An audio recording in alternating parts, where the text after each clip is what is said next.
तो गृह मंत्री अमित शाह राज्यसभा पहुंच चुके हैं। असदुद्दीन ओवैसी पर हमले को लेकर संसद में बयान देंगे अमित शाह। ओवैसी की कार पर फायरिंग को लेकर बयान देने वाले हैं। दोनों सदनों में वो बयान देंगे। पहले राज्यसभा में बयान दिया जाएगा और पहुंच चुके हैं राज्यसभा अमित शाह, जानकारी ये मिल रही है। दरअसल असदुद्दीन ओवैसी की कार पर 3 जनवरी की शाम को NH9 पर छिजारसी टोल प्लाजा पर 2 हमलावरों ने 5 राउंड फायरिंग की थी और गनीमत ये रही कि किसी को गोली नहीं लगी थी। और उसके बाद ओवैसी जो है दूसरी कार से दिल्ली पहुंच गए थे और कई गंभीर आरोप भी लगाए गए हैं असदुद्दीन ओवैसी की तरफ से। फिर जेड सिक्योरिटी दे दी जाती है ओवैसी को, जिसको लेकर वो कहते हैं कि मुझे जेड सिक्योरिटी की ज़रूरत नहीं है, ये मैं नहीं चाहता हूं, लेकिन कड़ी कार्रवाई ज़रूर होनी चाहिए, क्योंकि ये जो बार बार देश में माहौल पैदा हो रहा है, या तो वो बांटने वाली राजनीति हो या अशांति का माहौल पैदा करने की कोशिश हो रही है, या एक समुदाय विशेष को बार बार निशाना साधा जाता है, उन पर हमले होते हैं, ये चीज़ें देश में नहीं होनी चाहिए। असदुद्दीन ओवैसी पर हमले को लेकर गृह मंत्री अमित शाह राज्यसभा में बयान देंगे।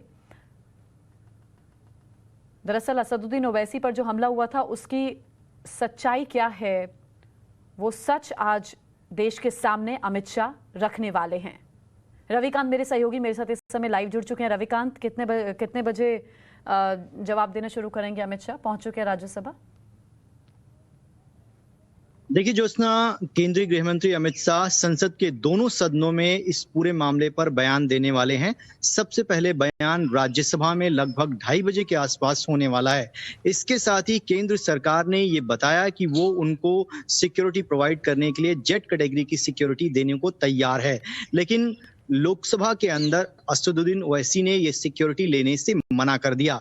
अब सवाल ये उठता है कि इस पूरे मामले में अब तक क्या कार्रवाई की गई है और इस घटना को अंजाम देने वाले लोगों की गिरफ्तारी भी हुई है, लेकिन इसके पीछे पूरा का पूरा मोटिव क्या था? लॉ एंड ऑर्डर की स्थिति को लेकर असदुद्दीन ओवैसी ने सरकार पर गंभीर सवाल खड़े किए थे। अब इस पूरे मसले पर जो पूरे फैक्ट हैं वो केंद्रीय गृह मंत्री सदन के सामने रखेंगे, क्योंकि ओवैसी जो है वो मेंबर ऑफ पार्लियामेंट है। ओवैसी ने सवाल ये खड़ा किया कि मैं ये नहीं चाहता कि इस तरीके की जो मानसिकता है वो और ज्यादा डेवलप हो और इस तरीके की हमले हों। मैं चाहता हूं कि जनता अगर नाराज है तो वो वोट से जवाब दे, ना कि गन से जवाब दे। अब ऐसे में सरकार जो है पूरे फैक्ट और फिगर के साथ सदन के सामने पूरे सदन को अवगत कराएगी कि इस पूरे मामले में जो राज्य सरकार है उसकी रिपोर्ट्स क्या है, किन लोगों के खिलाफ कार्रवाई अब तक की जा चुकी है और आगे इस तरीके की घटनाएं ना हो उसको लेकर सरकार क्या कुछ कदम उठाने जा रही है। बिल्कुल, ओवैसी ने कहा था कि जेड कैटेगरी की सुरक्षा मुझे नहीं चाहिए, मुझे ए श्रेणी में आम इंसान की तरह मैं रहना चाहता हूं। इतनी सुरक्षा देश के हर वासी को मिलनी चाहिए और चिट्ठी लिखकर उन्होंने दिल्ली में अपने लिए बुलेट प्रूफ गाड़ी की वो मांग करेंगे, ये बात भी उन्होंने कही थी। तो 2:30 बजे का समय मेरे सहयोगी रविकांत मुझे बता रहे हैं, जब राज्यसभा में अमित शाह अपना बयान देंगे। सच्चाई क्या है इस पूरी घटना की, ये देशवासियों के सामने रखेंगे।